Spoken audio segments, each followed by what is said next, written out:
back. It's time for another edition of TinChattin. As always, the man to my left is Mike Maahs. I am Justin Prince. Michael, it's been a week. Yes. It has been one heck of a week for the Fort Wayne TinCaps. Obviously, not too many games that they've played since the last time we talked for a number of reasons. They had Monday, Tuesday off, and then Canada decided to have a little fun with them on Wednesday over in Eastlake, Ohio. But we still have plenty to talk about. They've continued to play some pretty good baseball. They're 3-1 here so far to start this second half, and looking like that team that we've seen for the last few weeks. And Mike, for the first time this year, they are a 500 ball club on the season, 35-35. First time this year. And you stop and think, if this team started out 0-5 and 1-6, yeah, much less 5-16, and on May 13th they were 10-22, and as we are putting this together, 35-35, and took the long road. They took the long, awfully long road, sometimes with the vehicle, sometimes without, but things are on the upswing. And since we talked last Friday, I want to go back briefly to the end of the South Bend series. The TinCaps obviously took the first two games of that 6-game series, and they were hoping to finish the first half at the 500 mark, but Cubs had other ideas. But it was last Sunday, the finale of the 6-game series in total. It was a pitcher's duel. Jairo Iriarte had one of his best starts as a TinCap, 6 innings, 1 run, 3 hits, no walks, and 10 strikeouts, which I believe is a team high for the season, be it a starter or reliever. But in the top of the 9th inning is when all the fun began. Wasn't it the 10th? I'm sorry, you're right, I'm wrong. I can't. They went to extras. I can't count. They went to extras. Went to extras. And in the 10th inning, 12 players came to the plate. 9 runs. Yeah. Second time this year they scored 9 runs in an inning, highlighted by a grand slam home run off the bat of Joshua Mears. That ball was, in layman's terms, Mike, tanked. Yes. He hit that ball a country mile. The word I use is tattooed. But it was his second home run of the game. Yeah.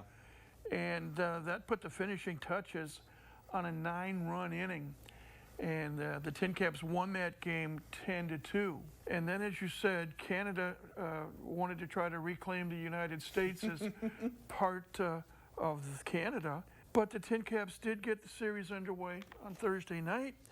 And right off the bat, we'll talk about one of the many personnel changes. Yeah, we got to talk about those personnel changes, Mike. We'll talk about them first. They picked up the win yesterday, but Mike, we had a mass exodus of players and a mass bringing in of players from Lake Elsinore, and then on top of that, TinCaps sending 7 players up and down combined, highlighted by the man we talked about last week, Brandon Valenzuela, finally getting that well-deserved promotion up to AA.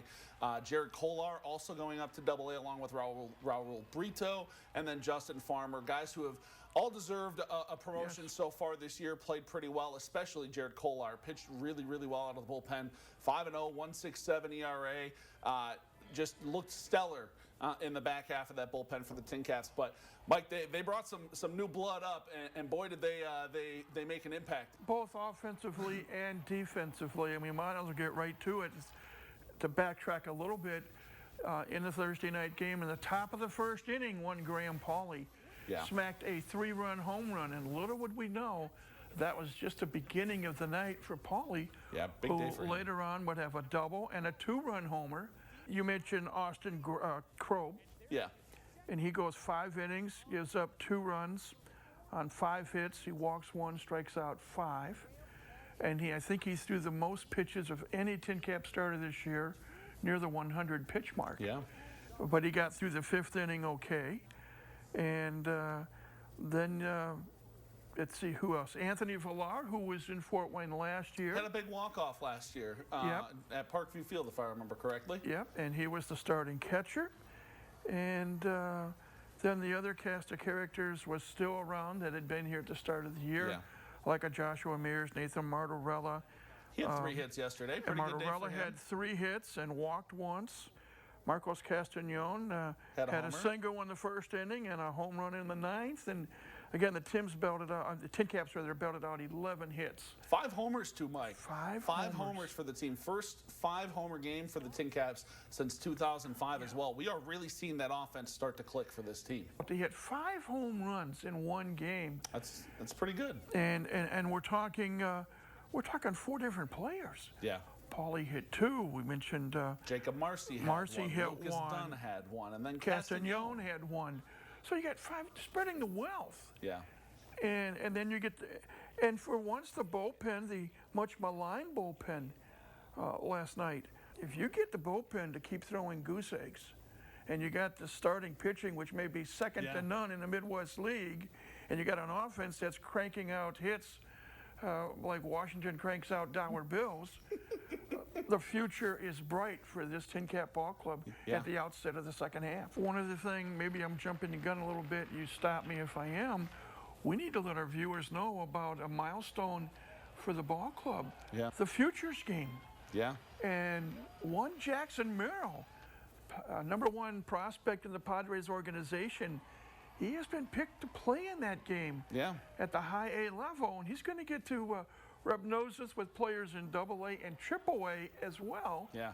But what an honor for Jackson Merrill to hopefully be able to show off just a little bit of the enormous talent that he has in front of the nation. Yeah, July 10th, the Futures Game, Jackson Merrill, the second TinCap that is currently playing for the team, or was currently playing for the team, to get selected to the game. Last year, obviously, it was Robert Hassel III.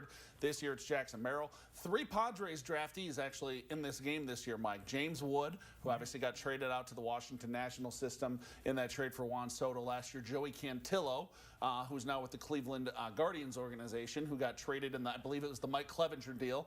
And now Jackson Merrill. All 3 of those guys getting to suit up. 2 of the 3 we obviously got to see in TinCaps uniform. So you may remember Joey Cantillo from his days back on the bump a couple years back. I think it was 2021. I'm really happy for Joey. Yeah, me was too. A very personable young man, not to mention the talent that he has. Yeah, but Jackson Merrill, again, Futures Game, July 10th, 7 p.m. out in Seattle. Pretty cool moment for him, pretty cool moment for the TinCaps, and pretty cool moment for the Padres. But Mike, getting back, obviously, to this team, obviously we got 3 games left over in East Lake for the rest of this week after tonight, and then they come on home for a 6-game set right before the All-Star break festivities and play 6 games against West Michigan. A lot of fun coming up next Tuesday. Downtown area will be busier than usual, and we are hoping for another, knock on wood or for Micah, 9,000 plus crowd. Obviously, the city of Fort Wayne 4th of July fireworks is the icing on the cake.